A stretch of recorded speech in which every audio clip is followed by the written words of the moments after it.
"Get up and give my mom your seat," my husband shouted across the bus, grabbing his pregnant wife by the arm. The passengers froze, and then an old lady loudly said something to him that made him turn pale.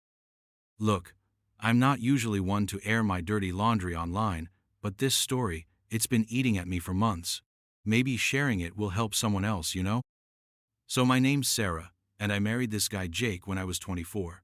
Seemed like a catch at the time, decent job, made me laugh, all that stuff. Fast forward 3 years, I'm waddling around Chicago at 7 months pregnant, looking like I swallowed a basketball. Our stupid car broke down that Tuesday morning. Of course it did. Jake's always been the type to buy the cheapest everything, then act shocked when it falls apart. "Don't worry, babe," he says, like taking the bus is some grand adventure instead of torture when you can barely tie your own shoes. The 47 bus was absolutely packed. You know how it is during rush hour, everybody's cranky, nobody wants to be there, and the whole thing smells like old coffee and regret. So there I am, holding on to this grimy pole for dear life, while my back's screaming, and this kid, maybe 17, all elbows and attitude, slides into one of those priority seats right in front of me. The ones with the little signs about pregnant ladies and old people. Jake sees this and his whole face changes, gets this look like someone just insulted his mother or something.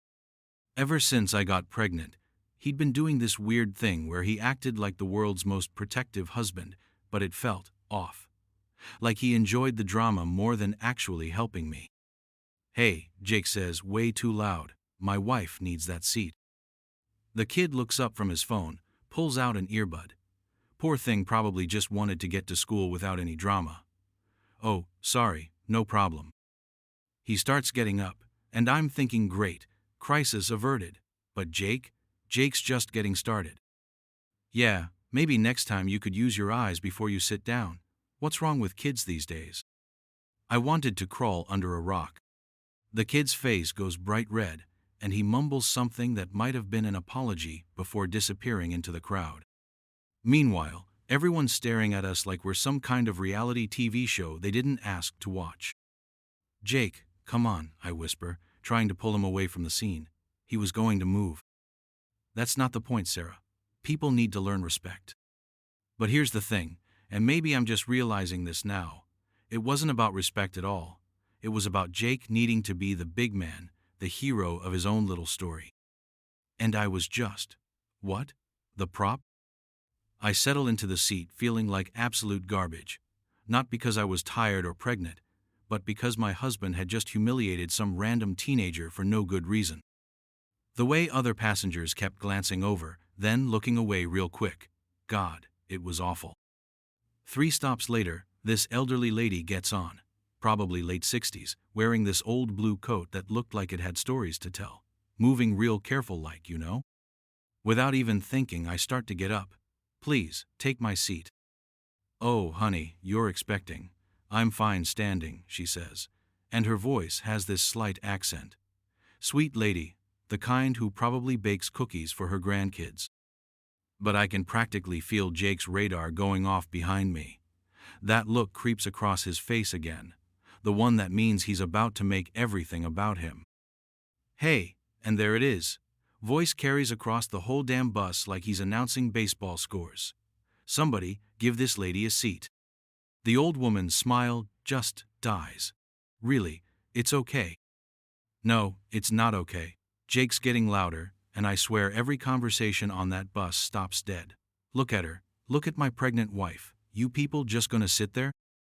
This businessman starts standing up from the front, probably just trying to help, but Jake waves him off like he's directing traffic. "Not you. What about these young people?" And then, I kid you not, he points at this college girl who's maybe 20 years old and yells, "Get up and give my mom your seat." Wait, hold up. His mom? I'm sitting there like, did my husband just call a complete stranger his mother? The old lady looks as confused as I feel. The college student's gathering her stuff, looking mortified, and I'm having this out-of-body experience where I'm watching my husband lose his mind on public transportation. But then something amazing happens. The old lady straightens up. And suddenly, she doesn't look frail at all. She looks like she could bench press a truck. "Excuse me, young man." Her voice cuts through all the noise like a knife through butter. Jake turns around, probably expecting some grateful grandmotherly thanks, but what he gets instead is this tiny woman who suddenly seems about 10 feet tall. "Let me get something straight," she says, and every single person on that bus is listening. "I am not your mother, thank the good Lord above." Jake's face goes from red to white so fast I thought he might pass out. "If I was your mother," she continues, "I would have taught you some basic human decency instead of letting you embarrass your poor wife like this." "Oh, my God." Jake tries to interrupt. "I was just trying to help." "Help?" She actually laughs, but it's not a nice laugh. "Son, I've been riding Chicago buses since before you were born. I know the difference between a gentleman and a bully who thinks he's a gentleman. Guess which one you are." The silence on that bus was so thick you could have served it for dinner. Every little sound seemed amplified, somebody's phone buzzing, the squeak of the brakes, even people breathing. And this tiny old woman is absolutely destroying my husband with nothing but words. "Your wife there was being kind when she offered me her seat. These other folks would have helped if you'd asked nicely. But you didn't want help, did you? You wanted a show."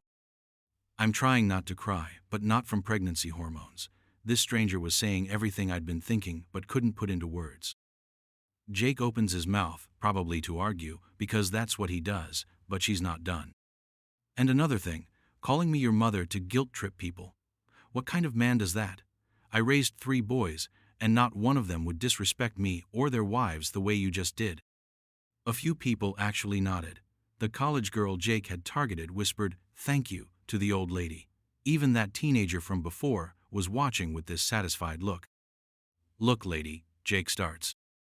"Mrs. Rodriguez," she corrects him. Sharp as a tack. "And you look, young man. Your wife deserves better than being dragged into your little power trips. Anyone with eyes can see she's mortified." She was right. I was mortified. But not just about the scene, about the sudden realization that this wasn't new behavior. This was just the first time someone had called him out. "These people don't owe you anything," Mrs. Rodriguez keeps going. "Common courtesy isn't something you demand, it's something you earn." The bus pulls up to her stop, and Mrs. Rodriguez gathers her purse like she's getting ready to leave. But before she goes, she looks right at Jake one more time.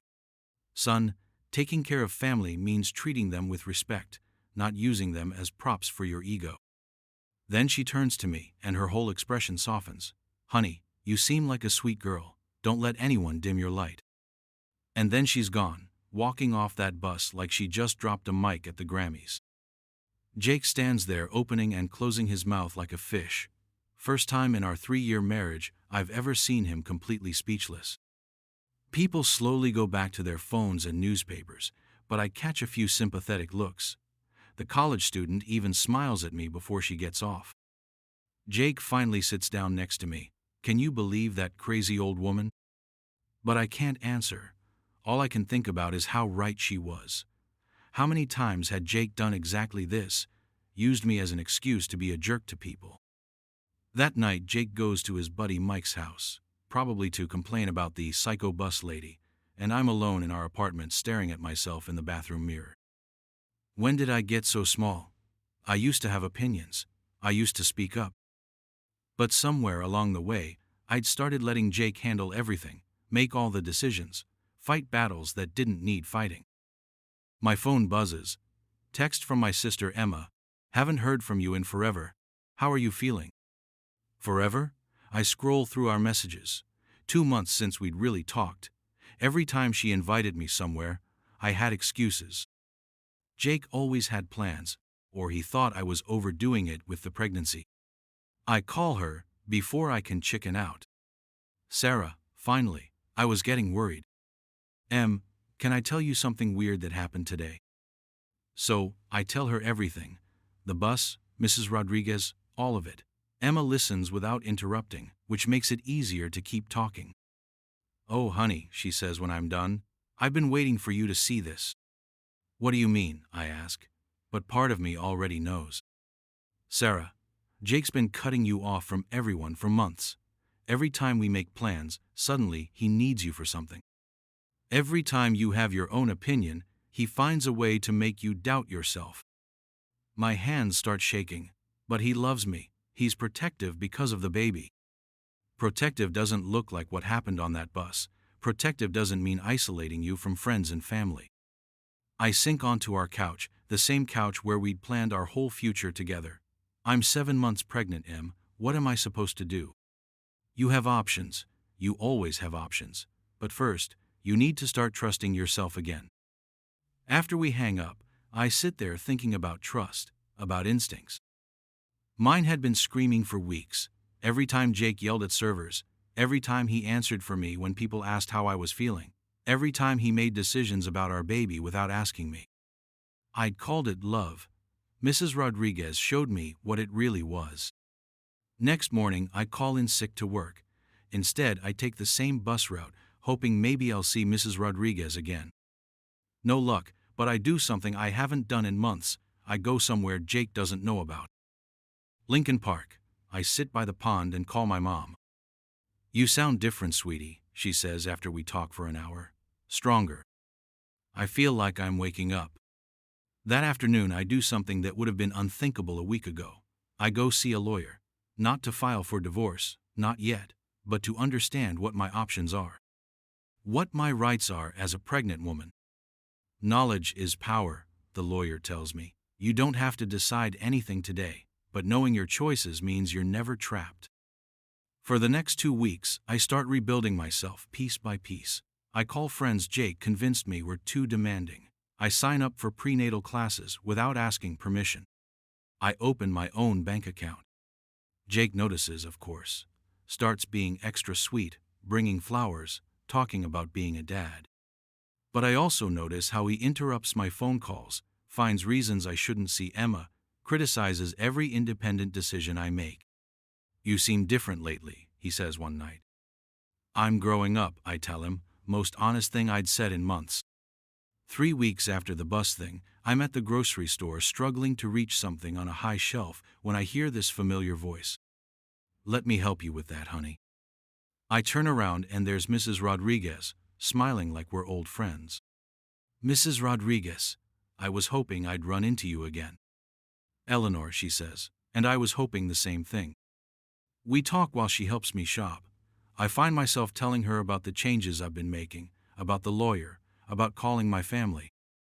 I keep thinking about what you said on the bus, I tell her, about deserving better. Eleanor stops and looks at me seriously. And what did you decide? That you were right, about everything. She squeezes my hand. The hardest part's over then, seeing clearly is the first step. As we're leaving, Eleanor hands me a piece of paper with her number. If you need anything, someone to talk to, help with something, you call me. Why are you being so nice? You barely know me. Eleanor smiles. Because 40 years ago, I was you, and nobody spoke up for me on a bus. That night Jake comes home with Chinese food and way too much energy. I've been thinking about that bus thing, he says. My heart races. Is he going to apologize? Did he finally get it? That old lady was completely nuts, he continues. I mean, I was defending you, and she attacked me. We should probably avoid that route. And there it is. He learned nothing, changed nothing. This is who he is. Jake, I say quietly, we need to talk. About what? I take a deep breath, thinking of Eleanor's words, Emma's support, the strength I'd been building. About us, about how things are going to change. 2 months later, I'm in my own little apartment getting ready for my baby with Eleanor, Emma, and friends I'd almost forgotten I had. The divorce papers are filed. Jake fought it, tried to win me back, then settled into angry acceptance. Through it all, Eleanor was there, reminding me that choosing myself wasn't selfish, it was survival. Your daughter's going to be proud of you someday, Eleanor tells me as we paint the nursery. She'll grow up knowing women don't have to make themselves small to make men feel big. My daughter, found out last week, I'm having a girl, and she's going to see her mom stand up for herself, make her own choices, never settle for being someone's supporting actress. You know what's funny? Sometimes the most important lessons come from complete strangers on public transportation. Mrs. Eleanor Rodriguez taught me more in one bus ride than I learned in 3 years of marriage. And I'll make sure I never forget it.